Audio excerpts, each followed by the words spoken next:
and welcome to Virgo season. Thanks for tuning in to the Embodied Astrology podcast. I'm Renee Sills. I'm a consulting astrologer, embodiment educator, and the creator of Embodied Astrology. I've been taking some time off this summer, and these horoscopes were recorded way back in Gemini season, so please let me know how they land for you and what's resonating in the comments. I do read my comments, and I want you to know that hearing from you is one of my favorite parts of this work, so thank you for talking back with me. As you tune in with this reading, keep in mind that astrology is an ancient, vast, and multidimensional technology. But sun sign horoscopes are general, and every astrologer has their own lens for interpretation. Not everything I offer will resonate for everyone, so take what works, leave the rest, always listen to your own intuition, and make the meanings that are most meaningful for you. I also want to remind you that horoscope astrology is most accurate for your rising sign. But, pro tip, do check your birth chart and see if you have a late degree rising sign. There are 30 degrees in every sign, and if your rising degree is later than 25 degrees, I'd recommend also listening to the sign that follows yours. If you have different rising and sun signs, listen for your sun sign for information on your general energy, and your rising sign for accuracy with timing, prediction, and thematic content. You can also listen for your moon and Venus placements for insight into your relationships. And since we're in a Mercury-ruled season, you might explore listening for your Mercury sign for more information on your mental state, important aspects of your communications, and definitely some more subtle themes that may be influencing you as we head into this Virgo season's eclipses. If you enjoy my readings, make sure to check out your 2025 Year Ahead Extended Horoscope. That's over an hour of in-depth exploration of this year's most important astrology for your sign, and those readings are discounted now by 25%, but still have so much more information that is relevant to this year, this season, and the eclipses we're about to enter. Okay, so before we get into your horoscopes, I also want to let you know that at Embodied Astrology, we offer much more than horoscopes and podcasts, and there are lots of opportunities to get involved. If you resonate with my voice and style and are interested in working with me to embody astrology more fluently and frequently, you can find me every Monday in Somatic Space, which is a weekly online class where we practice sensing current astrology through gentle exploratory movement, meditation, and visualization so that we can work with current astral influences in helpful, healing, and expansive ways. You can drop into Somatic Space any week or catch the recording if you can't attend live.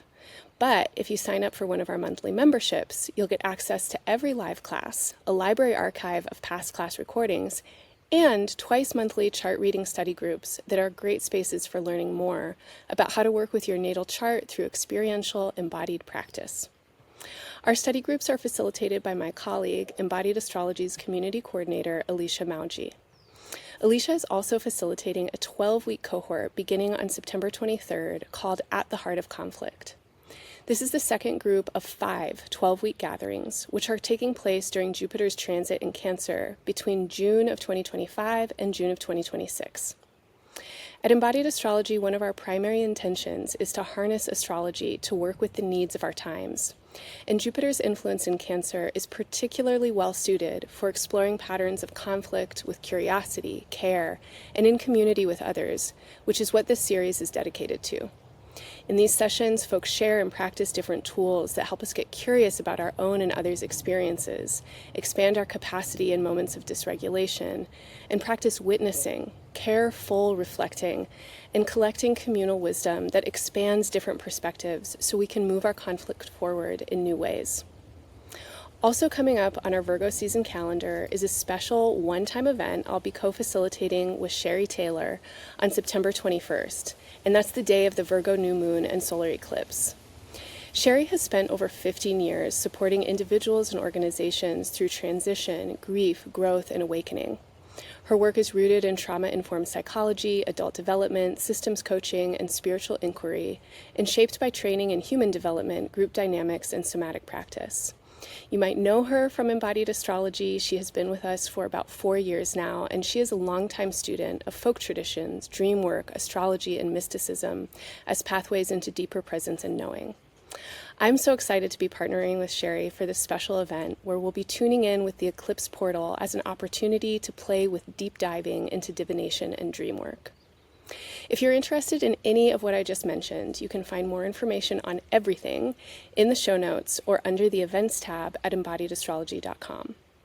Finally, if this work benefits you and you want to help me keep giving these monthly readings for free, please consider signing up for one of our recurring monthly donations.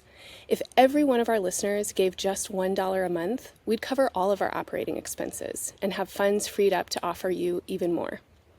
Other great ways to support this work are to follow, subscribe, like, comment, and sign up for our free newsletter, or send a horoscope to a friend.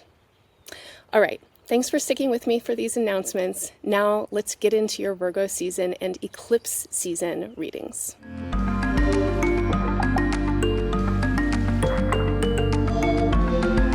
Hello Aquarius, welcome to Virgo season. At the end of Leo season, there was a full moon in your sign, and Mercury stationed direct on August 11th. And in your Leo season reading, I said maybe some deals are coming through around this time. And deals or offers or opportunities, invitations, things like that. Maybe some of you have worked something out or come into a new space of agreement, or maybe you just are in a shift relationally. But as we enter into Virgo season, I feel that a lot of you are in some kind of space of shifting circumstances. And over the last couple of weeks that maybe things have been happening in the realms of your relationships, and potentially also with contracts, with agreements, with offers that are shifting your circumstances, what I just said. So if that resonates for you, this is your reading. As we move into Virgo season, we are approaching eclipses. There are eclipses twice a year, and they generally happen in sets of two. So we'll have a pair of eclipses with a new moon and a full moon, or a full moon and a new moon. And this season, we have a lunar eclipse in Pisces on September 7th, and then a solar eclipse in Virgo on September 21st, which is the last day of Virgo season.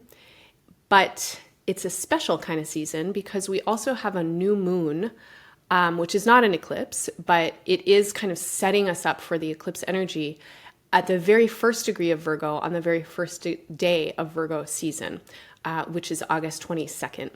So I'm going to say that the entirety of Virgo season is definitely flavored by this eclipse energy. And eclipses are symbolically associated with points of important evolution and what we might consider to be karma and karmic effects, which aren't always just as simple as cause and effect from point A to point B. A lot of times, I would say all the time, we are dealing with karma that we never even asked for and weren't a part of creating. So we're all, if you're listening to this, you're alive on a planet that you didn't create, and in a society that you didn't create, and in a culture that you didn't create, and you were born into a family that you didn't create, and all of that is karma. And you got to deal with it. You got to make use of it. You're going to be really shaped by it. And so eclipses are times when some astrologers talk about karma ripening. And so the consequences of what has happened then creates the next situation. And oftentimes cause and effect moves in kind of spiralic cycles, right? And so something builds for a while, then something happens, then there's a reaction, then that sets up a whole new chain of events. And eclipses are times when we might get kind of pulled into another cycle of something, but also there are times when we can change patterns and become more conscious of the patterns that are happening. And then we can work with karma, and we can maybe resolve it or heal it or change it or accrue good karma for ourselves or something like that. So karma is a complex concept. Maybe you have a lot of awareness of it and you want to help us all learn more by mentioning what you think about karma in the comments. Let's, for now, just think about it as consequences. And let's think about it in a really big way. So it's not just personal consequences, it's collective consequences, relational consequences, environmental consequences, etc. And especially because we're working with the energies of Virgo and Pisces, we have to really open our awareness to include the consequences that we didn't ask for, maybe we weren't part of creating, but for some reason, we're going to be affected by them. And so then we can be part of some kind of karmic cycle. Okay, so Virgo, Pisces for Aquarians in your solar chart rules the axis of the 2nd and the 8th houses. So Pisces is the sign that comes after yours. It takes the 2nd place for your solar chart, and Virgo is opposite to Pisces in the 8th place. Now, the 2nd and the 8th houses are places where we get a lot of information about value and worth and resources in the charts. The 2nd place has a lot to do with your values and your self-worth, and also the ways that you experience your needs and desires getting met or not met. This is a place where there's information about what is really satisfying to you and how you get what you want. This is also a place where we understand how you earn income or increase your material possessions or abundance in other ways. And because exchange is always happening, one of the main ways that we increase or attract abundance into our lives is to use what we have. And I would say this is how we get abundance into our lives, or how we get the resources, is we have to use what we have. So all labor that humans engage with is bodily labor. Like even if you're sitting at a computer, right? Like I record these horoscopes in front of my computer, but my body is laboring. Like I'm even though it's embodied astrology, I'm like talking to a computer. I'm still a lot of the times, and it's something that I maybe struggle with sometimes, and it's labor for me to be here and to do this. So it doesn't matter if you don't have like a manual labor job. First and foremost, what you have to get resources is your body. It's your life, it's your energy, it's your mind, it's any kinds of skills or capacities that you have. It's what you have to exchange. And that includes resources that you own that are material. It also includes your talents and capacities, etc. Now, opposite to that is where we are in relationship with other people. So some people have possessions because they've inherited them. Some people lose possessions because of somebody else's debt. When we have partners, especially like spousal partners or domestic partners or business partners, our resources get mixed up with each other's. And resources include, of course, possessions and money, and this is a big theme for this place in your chart, but they also include your time and your energy and your attention and like how you feel about things.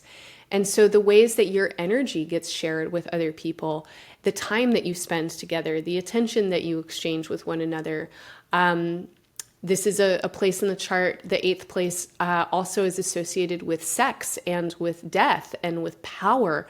And we affect each other, right? And there's all kinds of ways that people share what they have. And that then influences what individuals feel that they possess. And themes of self-worth are really important in this axis, because that is one of the main things that allows us to get more of what we need. And also one of the main things that we share with one another and influence for one another. So as we move into Virgo season, I feel that a lot of you are very conscious of what you need, what you want, what you have, and maybe what you need to have or want to have. And then what the dynamics are of exchange between you and other people. This can include people who pay you, like employers, or, if you're a contractor or something like that. It can also include, of course, spouses and partners of all kinds. It can include family members. So in this space of self-worth and possession and wants and needs, wow, there's a lot of psychological stuff. I don't know about you, but like for me, this just feels like one of the deepest kinds of spaces in any human existence is around wants and needs and sharing and possession, ownership, and things like that. So if you are feeling that these themes are on blast as you get into Virgo season, I just want to let you know that you are right on time. And as I mentioned at the beginning of this reading, I do feel that some of you are coming out of something that was going on in Leo season that had to do with some kind of negotiation or renegotiation or contractual kind of thing. Some of you may be going through something with partners, life partners, business partners, etc., that is now asking for some kind of deeper process. And some of you also may be navigating something that has to do with employment or other kinds of transaction of resources, such as debts and inheritances that you share with other people or something like that. Because this season begins and ends with new moons in Virgo, I really feel that there is a lot of energy for release in the Virgo part of the chart. This is also where the South Node eclipse point is, which is all about releasing. So one of the main messages that I have for you for this season, Aquarius, is that it is time to let go of entanglements that no longer serve you or the other people who are part of them. If you feel like you don't want to be in a thing anymore, you don't want to share a particular thing anymore, someone doesn't want to share with you, now is the time to let it go. And I would also include this kind of theme in a more energetic way as well, and encourage you to be thinking about releasing attachments to what people share with you or how people share with you. And there is a need to make space in your energy body right now, in ways that you may have been enmeshed, entangled, codependent in ways that are not serving you or other people. And you might not be the one initiating this, other people might. And if that is the case, I know it can be really hard to get that kind of information and feedback, but I would encourage you to believe them in their needs and contemplate for yourself how this could also be good for you to make some more space or release something that may be easier or more challenging to do depending on your situation. But I think that ultimately, this period of time is really asking you for some big release. This is also a period of time that is asking you to trust in the universe, which just sounds like such a corny thing to say. So I'm sorry, it's corny. But also the universe provides. It doesn't always provide what we want in the moments that we want it in exactly the ways that we want it. And considering the massive amount of devastation, atrocity, poverty, unnecessary violence, and loss of life that we are witnessing right now, that statement can also be kind of fucked up to say. That's not how I mean it. Some things are happening and they just don't make any sense. And it's I don't know what the universe is trying to provide to a lot of things right now. So I'll just leave all that right there. And I will say that I also feel that in the Aquarian charts right now, you are being asked to trust and to open yourself spiritually and energetically, and pay attention to where your life is trying to offer to you and give to you and resource you and support you. And I will also say that the universe needs you to participate with it. we can't just sit back and expect everything that we want to be given to us. We have to engage. We have to participate with it. And your chart right now, or the Aquarius solar charts in Virgo season, to me are telling a story about the necessity of intentional, conscious labor and putting focus on what you want to attract and achieve and cultivate and build. And I think that a lot of you, you probably want and need resources. Everybody does. So this may be a time when you're really concentrated on getting what you want and need in a more practical, material way. I definitely think a lot of you are. I would also say that I think that this is a productive time for that, especially when you are really intentional about what it is that you are trying to attract and receive, and when you put in the work for it. So this is a period of time that is asking you to be bold, to put yourself out there, to be courageous, to not be shy to make changes for things or let it be known what it is that you want. This is definitely a time that needs you to work hard to cultivate what it is that you want.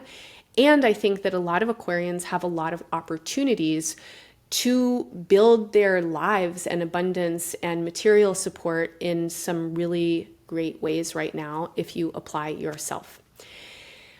I also think that a lot of you are less concerned with the material and more concerned with the relationships right now. And I do think that it's like they go together, right? Like it's really hard to have just easeful, beautiful relationships when people are hungry and don't have what they need.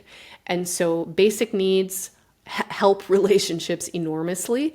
And so that is a factor, but I just feel that a lot of you are like you want things to feel good. You want things to flow. You want people to have their needs taken care of.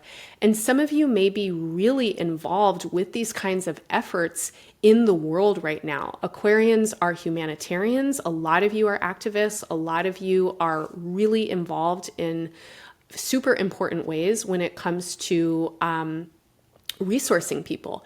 And if that is the work that you are doing, then this is the time that we need you doing that work. And thank you so much, because what you are doing is really important and necessary right now.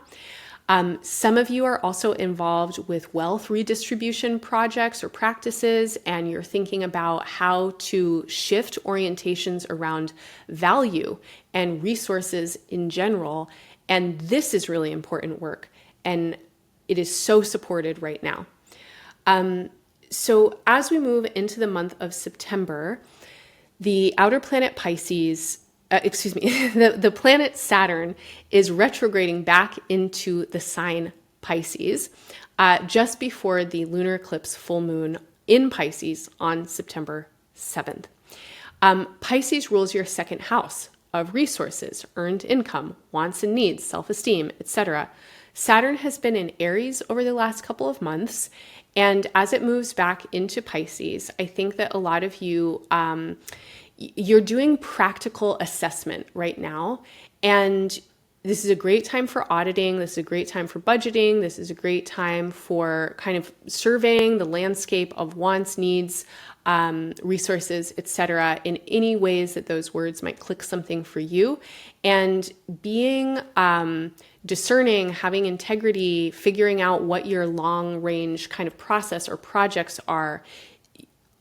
Long-term thinking is something that is really important in Virgo season. We can be really effective right now in creating long-term structures and plans, especially when we are strategizing for them.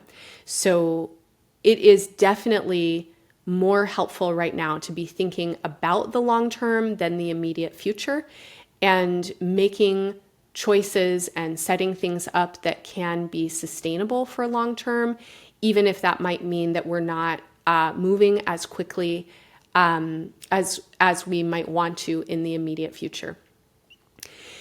When Saturn comes back into Pisces and with this lunar eclipse, I will also say that it feels like a time when some of you just like need to get real about something. Like you need to get real about your wants or your needs, or you need to get real about a financial situation, or you need to help other people get real about like the conditions and what's needed, or help people figure out what these long-term strategies are. There is a sense of like, okay, let's be practical and realistic, and let's also map it out. And when you can engage this and take leadership in it, it is helpful for other people around you. You've had something happening in the last, I'm going to say like 2 months, that feels like it's been pretty exciting in your energy field. New opportunities, new ideas, feeling inspired, feeling invigorated. Some of you have been feeling kind of romantic and playful and whimsical. That may start to subside in September a little bit, and it will come back for you.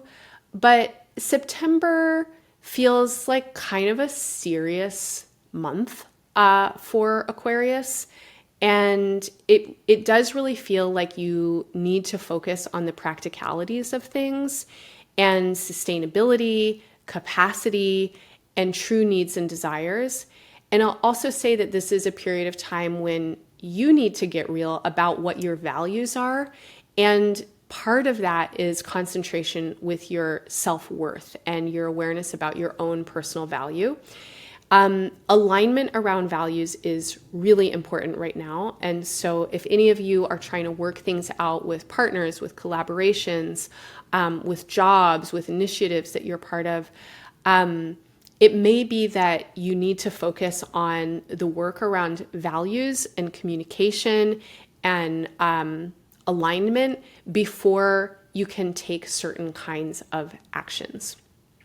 The last thing I'm going to say about this eclipse period is, again, that it does have this kind of gravitas to it, especially the second eclipse, the solar eclipse on the 21st of September.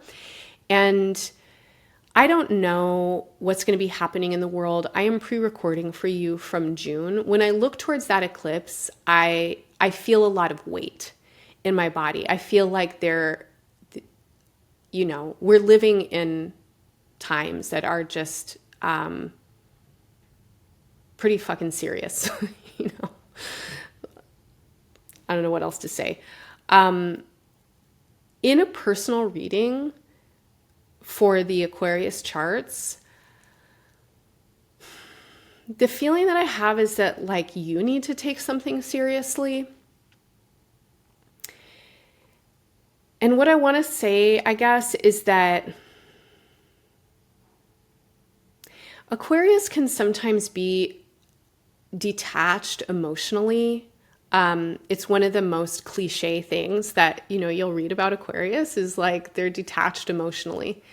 And this is part of your skill set. This is part of your strength, is to hold a big space for things and to like see how all these different parts are working together and maybe not take it, so personally or things like that.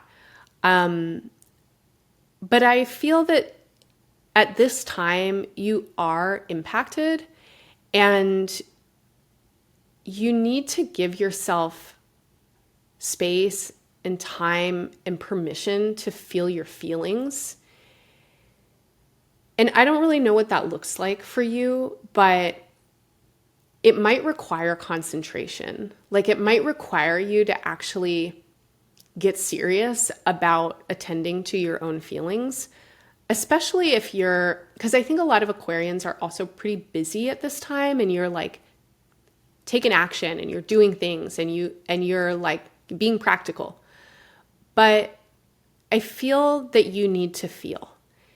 And I feel that there's a lot that's happening for you internally that also needs to be cared for and tended. And you might need to give yourself some attention and concentration to allow that to happen. All in all, Aquarius, I think that this season though it feels serious, and it definitely can, like, I don't know, maybe I didn't always choose the right language or something like that in the way that I'm interpreting it. I don't want to freak anybody out. I think that there's a lot of potential in this season, and I would say that the place of the most potential that I feel for Aquarians right now is in really increasing your sense of self-worth and value, and in attracting abundance. I think that a lot of you can actually pull in a lot of what you want and what you need right now. There is a way that you are magnetic and attractive in this moment. You're able to do a lot of things that feel helpful for yourself and for the world around you, especially when you're paying attention to relationships and your communication. And I think that you have a lot of strategy right now. You can see how things are working in the world around you. And I think that a lot of you are deeply invested and devoted to being of service in the world. And it is a hard time to be alive. And there are a lot of things that are very serious feeling that are happening. Even though I'm pre-recording for you from June, I imagine it's going to be the same in September, if not more so.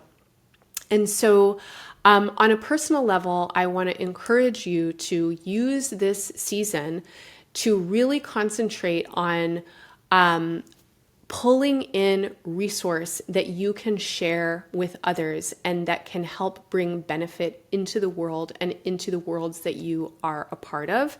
And to close our reading, I want to offer you an embodiment practice that I feel is really helpful for doing this kind of thing.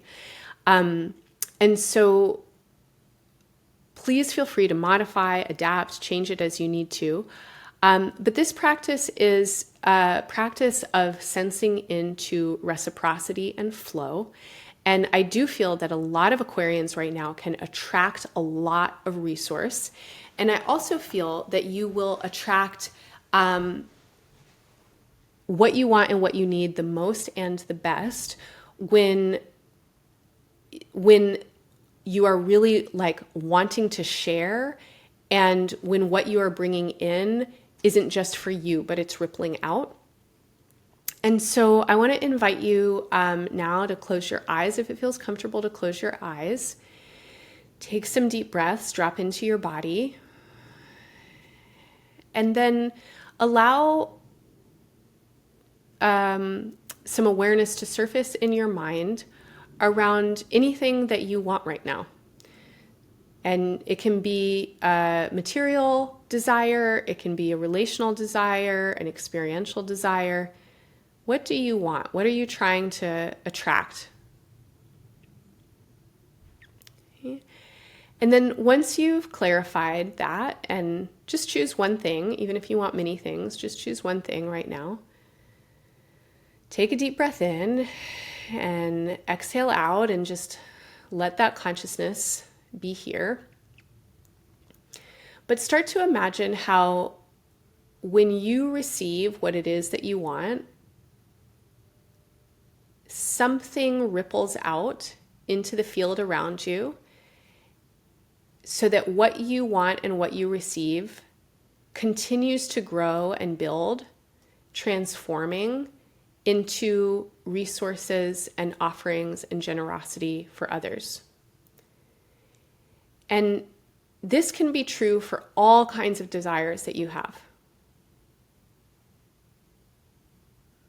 Receiving what you want, receiving what you need and long for, breathing that into your heart, breathing that into your body.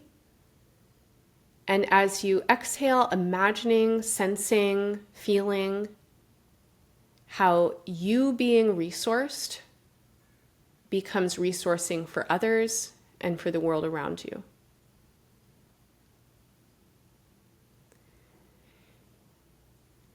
You having your needs met means that those around you might have more of their needs met. You feeling satisfied and fed gives you capacity to help others experience satisfaction and nourishment. you attracting resource and abundance, you sharing resource and abundance.